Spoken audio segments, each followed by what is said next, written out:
All right, we're back. They've conferred on our break. Let's find out what Monica Pope has in store.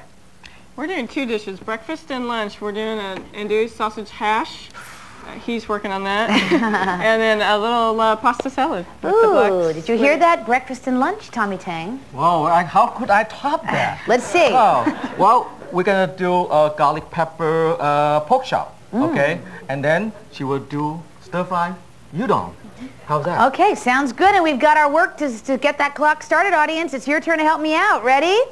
Ready, set, cook. Put your aprons on. Remember, tonight, it is the 18-minute challenge, and they will be taking advantage of our well-stocked pantry, especially when there's hash involved. Here on the tomato side, Monica Pope has quickly handed over to Drew, who's here on the line with her, as they say in the kitchens of the great kitchens of America. It's the job of the sous chef, hash. Okay, yeah, in my kitchen, yeah. Oh, we've got potatoes. What else is going to come out of the pantry? Put onions in there, and garlic, and the sausage, and jalapeno, some cheese, and we're going to do a fried egg on top. A fried egg. We're going to take it all the way. You know, I don't know in my tenure whether I've seen a fried egg on this show. Oh, think about it. Pretty exciting. And it's just a fried egg. But that's what's so great about Ready, Set, Cook. You can get so excited about a fried egg. I'm going to see what's happening over at Tommy Tang's side of the aisle. Hello, Tommy. Hi. Did you say something about pepper-encrusted pork chop? That's right. That's right. And we're going to try to do the best we can. I don't know I can top her, but we sure will try, right? Absolutely. You're not going to rise to the occasion and do your own breakfast contribution? You know, I have 5 breakfasts today.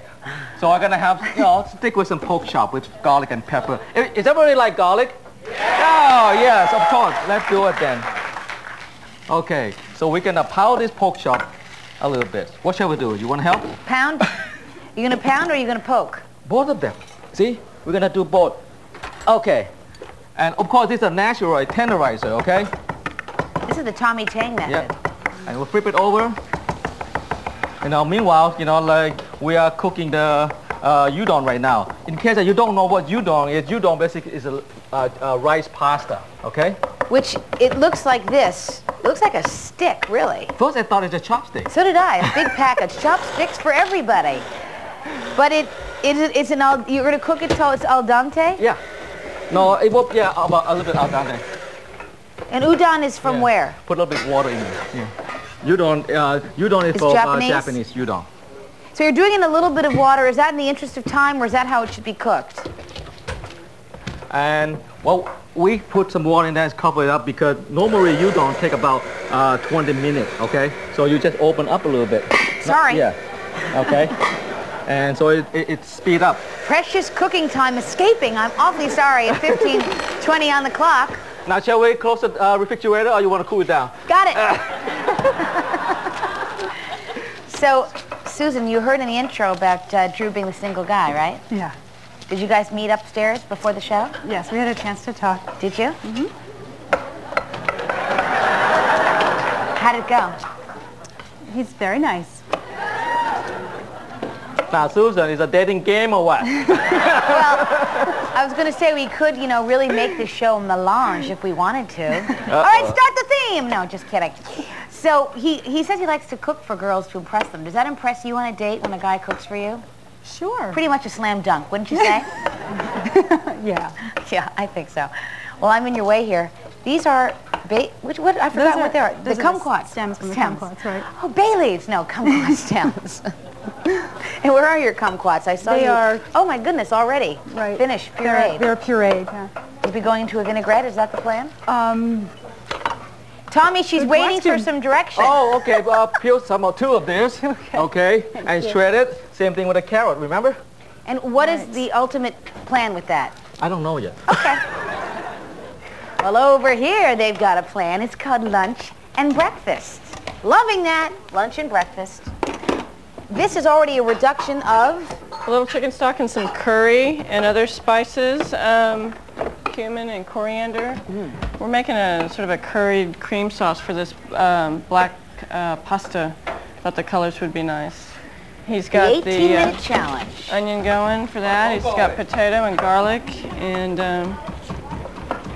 Well, I'll let you keep working with your sauce for 1 second. Tommy is showboating over here. He's that. using a pantry item as a tool. Could be another first. Go ahead, Tommy. Explain what you're doing. Well, you know, since you have all the petals so small, I need a larger one because I need a lot of garlic. So this will help, but make it sure it's easy, okay? Make sure you use a stainless steel one. You don't use a glass one. Since you don't have a glass one for me, that's what I use. You're not saying don't try this at home, are you? Oh, you can try that at home, Okay, you know. but carefully. So what if one or two is broke, you know? That's how you learn anyway. That is how you learn. See? And what about the See, I can take out the skin. skin's just like that? That's right. See, easier. So I can save time. Well, you better, because you've got 12:52 on the cookie clock. Of our Okay. 18-minute challenge. Yes, give me a chance. Okay, now I'm just... Here we go. All right, this is for being prepared for the encrusting of the pork chop? Yep. All right, let me check again. I so rudely turned my back on you when I heard the, No, it was fascinating. improvisation of the Thinking Pyrex. what I can pound right now, if I could pound something. Let me check on Drew, who's been giving... After that, just go. Which? I'm just burning stuff, but that's okay. After you bragged about impressing No, dates? you know, I didn't say that. I like to cook for a big meal on Sundays for friends, and occasionally, very rarely, somebody else might happen to be Now, there, what's but the secret to cooking for friends on a Sunday, Drew? You just feed them as much wine first, and they can't taste the food. And then, Pretty much it first. as a result of that, what happens on Monday? You have a lot of leftovers. There you go. This guy's smart. It's probably and the he's a best way good to do it. cook. Right, Susan? Just trying to keep all my fingers. Well, so far, you're doing a good job. So far, we're okay. But we have 11:40 on the cook clock, so there's still some time for you here. Sure. Now, you've been given some orders by Monica? I have. She's instructed me that we're making a breakfast hash, and she's going to do a lunch dish. So between us, we have 2 of the 3 So you're meals that we're basically doing. just on your own, that's what you're saying? Basically. You've been set loose in the kitchen by one of the top No 10 one- new chefs in America No one's by silly Food and enough to Wine? let me set loose. No, No, she's watching over me. She is watching, okay. She better be. Ooh, look at the bubbling, creamy sauce. Now, what is the rule with the boiling of cream like that? Well, it does boil. We're reducing it. It's going to reduce and thicken so that it will coat the pasta nicely. So, unlike half and half for milk, it can boil. But that's all right. Will that speed the reduction, or you have to be careful and watch it? It might go over. That's what I'm watching out for now. Look at just a little flick of the wrist, you know. She's able to keep it in check. I mentioned that Monica is one of the top 10 new chefs as voted by Food and Wine magazine in 1996, which is pretty impressive.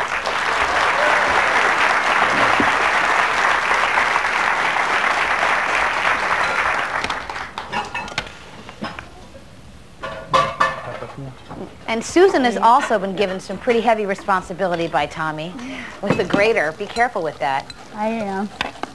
The first, that's enough, yeah. That's potatoes you grated first? Yeah. Yes. And then carrot. And already the pork chop has been encrusted with the pepper. How did you break the pepper up this time? Was that I again? just roll them. Did you use your Pyrex mortar and pestle? No. This time I use, roll this. So you try to use whatever you had at home, okay? So don't have to go crazy and buy all the new equipment, except the pan, of course. The grill pan. Which pan? Yeah, this pan. Yeah, that's a good everywhere. pan, the non-stick. Yeah, the non-stick one. You like those non-sticks, don't It's you, easier. Tommy? Did you want these in the processor? Yeah, put in the blender. Now, Tommy, one thing I have not had the chance to talk to you about is the fact that you're the oldest of 10 children. Yes, ma'am. Is that one of the reasons that, you've talked a lot about cooking with children, you devote some time on your television show on PBS to that. Do you have memories of cooking in Thailand with your family as a young boy? Well, for those people who don't know, my father's a chef. So basically, I born with a restaurant business, and my mom's a lousy cook. So now, is that thank God typical? she Is goes that somewhere. typical of the restaurant business? If you have one who's the chef, the other one's a lousy cook, or not? Well, I think my mom probably pretend that she a lousy cook, so she don't have to cook. Oh, well. When you have 10 children, you should take liberties like that. Well, We're I at don't 9 blame minutes, her. by the way. Okay. Oh, you have to, here we go. Oh. There you go. There you go. Lots You got of it? chopping and grating here on the pepper side with Tommy Tang and Susan.